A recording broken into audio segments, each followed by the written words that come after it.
Pois bem, vamos conversar com o Dr. Plínio Nastari, ele é doutor em Economia Agrícola, diretor executivo e presidente do Conselho da Associação Brasileira de Engenharia Automotiva. E aí fala-se tanto, e não é de hoje, a bem da verdade, salvo algum engano, doutor, o primeiro carro da história foi elétrico mesmo, né?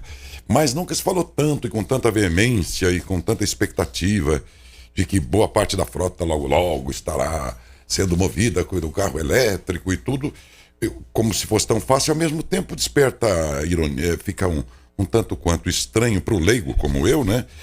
Imaginar que nós temos um custo tão alto da energia elétrica. Eu fiquei pensando, será que o petróleo, o combustível hoje usado, embora mais poluente, no caso da gasolina, o diesel, enfim, ele vai custar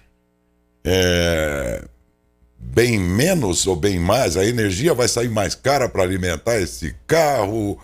Enfim, o carro elétrico é tudo aquilo que pelo menos a indústria promete, ou na prática pode ser mais uma tentativa da humanidade de movê-lo à energia elétrica? Bom dia, uma honra tê-lo com a gente, doutor Plínio. Muito obrigado, Daércio. Um prazer estar conversando com você e com seus ouvintes aqui, tanto no rádio quanto na TV. E a sua pergunta é muito pertinente. Países e indústrias e consumidores no mundo inteiro estão buscando atingir a descarbonização da forma mais econômica e mais eficiente possível. E várias soluções estão sendo colocadas e elas precisam ser avaliadas de uma forma correta e que inclua, na medida do possível, os principais elementos na escolha e na opção que o consumidor vai adotar. Em primeiro lugar, é preciso que esta opção leve em conta os elementos mais inclusivos possíveis, que elas não sejam feitas a partir de avaliações parciais. Então, é preciso que a gente não olhe só na avaliação, por exemplo, de emissões, as emissões de cano de escape dos veículos. É preciso que a gente olhe a emissão total, desde a geração da energia até o seu uso final. Se possível, inclusive, as emissões geradas com a fabricação dos veículos e seus componentes até o seu descarte. Vamos olhar só as emissões da geração de energia até o seu uso final pelos veículos. Não adianta a gente ter um carro elétrico a bateria que use energia elétrica de fonte fóssil, porque esse carro, embora tenha emissão zero no cano de escape, porque o carro elétrico, a bateria não tem emissão de cano de escape, eu simplesmente vou estar mudando de local a emissão. Eu vou estar emitindo carbono numa usina térmica que está queimando carvão, ou gás natural fóssil, ou óleo combustível, ou óleo diesel, que é o que está acontecendo em boa parte dos países da Europa hoje. Na Europa, em média, a matriz elétrica é 50% fóssil e 50% renovável. O que é a emissão de um veículo elétrico a bateria usando energia elétrica, metade fóssil, metade renovável? Esse carro está emitindo 92 gramas de CO2 equivalente por quilômetro. 92 gramas. É melhor do que a gente tem hoje? É melhor, porque hoje um veículo convencional, usando gasolina, está emitindo 144 gramas. Então, passar de 144 para 92 é um ganho. Agora, o que a gente tem como outras alternativas? Ora, o Brasil e outros países em que é possível capturar energia solar através de biocombustíveis que têm uma pegada de carbono muito baixa, mesmo utilizando veículos com motores de combustão interna, que é o caso da frota Flex aqui no Brasil, a gente tem uma emissão de 46 gramas de CO2 por quilômetro. 46. A metade dos 92 do carro elétrico a bateria europeu. Entendeu? 46. E o carro elétrico a bateria não é a única forma de eletrificação. Eu posso ter a eletrificação utilizando combustível líquido de baixa pegada de carbono, que é o etanol, que é o carro híbrido flex a etanol, que a gente já tem no Brasil também. Também. Qual que é a emissão deste carro? É 29 gramas. Então, existem motorizações, sejam elas com motor de combustão interna, sejam elas com soluções híbridas, e em breve, eletrificação integral com célula combustível usando etanol, que tem emissões muito mais baixas. E são soluções mais acessíveis de preço para o consumidor. Então, simples assim. Eu consigo ter uma emissão mais baixa do que o elétrico a bateria usando um carro convencional, usando etanol. Ou muito mais baixa usando um híbrido, que é um carro elétrico, conceitualmente, usando etanol. Então, e é mais barato para o consumidor. Usa a infraestrutura que a gente já tem de distribuição de combustível. Não é necessário criar uma nova infraestrutura de recarga de baterias. A estimativa é de que seriam necessários 300 bilhões de dólares para criar uma infraestrutura de recarga de bateria no Brasil. 300 bilhões de dólares é 2 reformas da Previdência. Fora a bateria, minha gente, porque o doutor fala em bateria, a gente fica imaginando essa bateria que você usa hoje. Não é. É uma bateria enorme, que vai lítio, que vai cobre, que depois vai ser descartada onde? Está poluindo outra vez, né, doutor? Daércio, que tem uma vida útil de 4 a 5 anos. Entendeu? E ela representa 40 a 50% do valor do carro elétrico. Então, depois de 4 a 5 anos... Tem que trocar.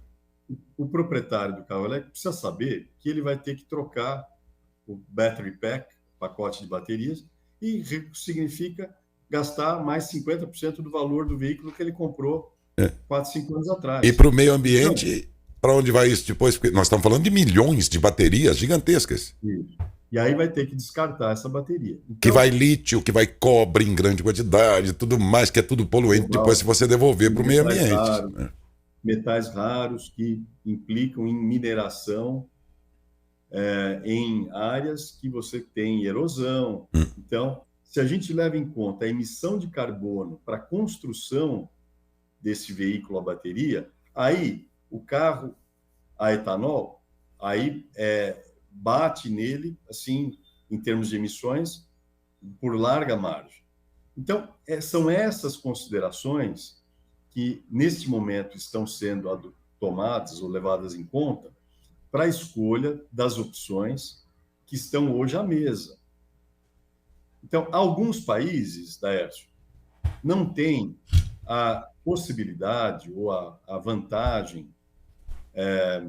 ambiental ou de disponibilidade de terra, de água, para a produção de biocombustíveis. Outros países têm.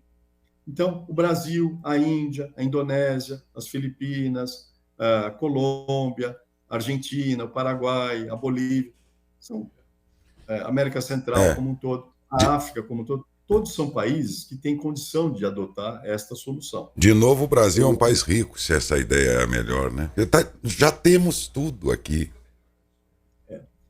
Daércio, o Brasil, ocupando só 0,6% do seu território, produzindo cana-de-açúcar para etanol, já está substituindo 48% da sua gasolina com etanol. Quase metade da sua gasolina. Com 0,6% do território. Que coisa, né, gente? É muito pouco, entendeu? E aí tem um potencial enorme inclusive de aumento de produtividade da cana, que vai acontecer na hora que a gente tiver novas técnicas de multiplicação sendo introduzidas, que estão à beira de serem colocadas no mercado. Então, isso vai baratear ainda mais o preço para o consumidor, e isso é uma energia acessível, limpa, econômica, que gera emprego, que é limpa, extremamente limpa, e que está ficando cada vez mais limpa através da diversificação contínua da energia, do uso da energia da cana-de-açúcar e do milho, que é uma energia que ainda está subutilizada. Fora a palma que poderia ser plantada, por exemplo, no Nordeste brasileiro, plantar palma ia ser uma atividade econômica para dar uma força para o Nordeste brasileiro e da palma extrair o etanol, como se faz com a cana, não é, doutor? Extrair o óleo de palma para a fabricação de biodiesel. Isso. Desculpa, de biodiesel. Isso também em áreas desmatadas, né, da região amazônica, que poderiam ser recuperadas com produção de palma, gerando emprego, porque a grande causa do desmatamento na Amazônia é a falta de emprego. Então, se você plantar palma nas áreas que já estão desmatadas, você gera renda e emprego, e aí você controla o desmatamento na Amazônia. As políticas públicas, o setor da política pública, como é que ele tem se comportado diante dessa discussão aqui em nível de Brasil, doutor? Muito bem, está se comportando muito bem, porque em 2017 foi concebido e foi aprovado, inclusive aprovado no Congresso Nacional por larga maioria parlamentar, o RenovaBio, que é o maior programa de descarbonização na área de transportes do mundo. Em 10 anos, o Brasil vai estar reduzindo a emissão de carbono em 718 milhões de toneladas de CO2 equivalente. Não há paralelo no mundo para isso. Então, o Brasil está fazendo o seu trabalho. Agora, é preciso que se mantenha a previsibilidade, a credibilidade e a estabilidade desses programas para que eles tenham continuidade.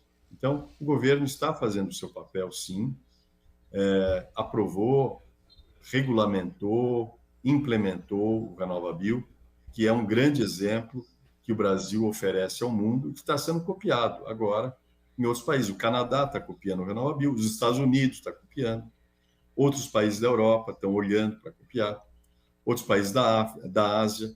Então, o Brasil é, nessa área, líder e está sendo liderado por outros países.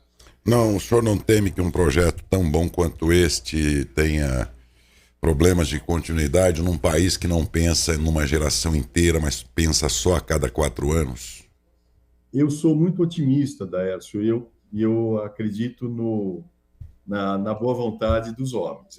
Eu conto que uma coisa tão virtuosa, que está funcionando tão bem, não seja desvirtuado em qualquer governo que seja, né? Porque é um exemplo que o Brasil está levando para o mundo de uma solução que é prática, econômica, segura, que gera renda e fixa o homem no interior, dobra o valor da produção agrícola e tem inúmeros benefícios na forma de efeito multiplicador, que é todo exemplo do desenvolvimento que a produção de bioenergia trouxe para o interior do Brasil, e que trouxe o progresso em muitos polos de desenvolvimento regional por todo o país. Então, eu sou confiante de que isso vai ser preservado. Mas é que se o Brasil tiver juízo, a tendência é de que ainda que esse motor seja elétrico, porque também dizem que o motor elétrico é muito melhor do que esse motor que hoje nós usamos.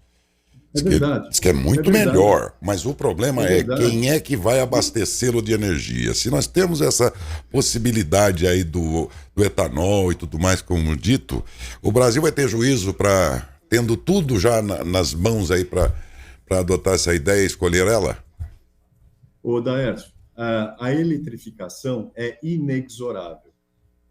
Ela vai acontecer. Só que existem vários vetores de eletrificação. Eu posso fazer eletrificação armazenando energia em bateria, que, aliás, é um péssimo armazenador, porque tem baixa densidade energética. E eu posso armazenar energia num tanque de combustível líquido, num carro elétrico, e fazer com que esse carro elétrico se movimente com a energia líquida de um combustível líquido. Guardar energia numa bateria é tão atrasado que o primeiro carro que foi feito já era assim. Não era?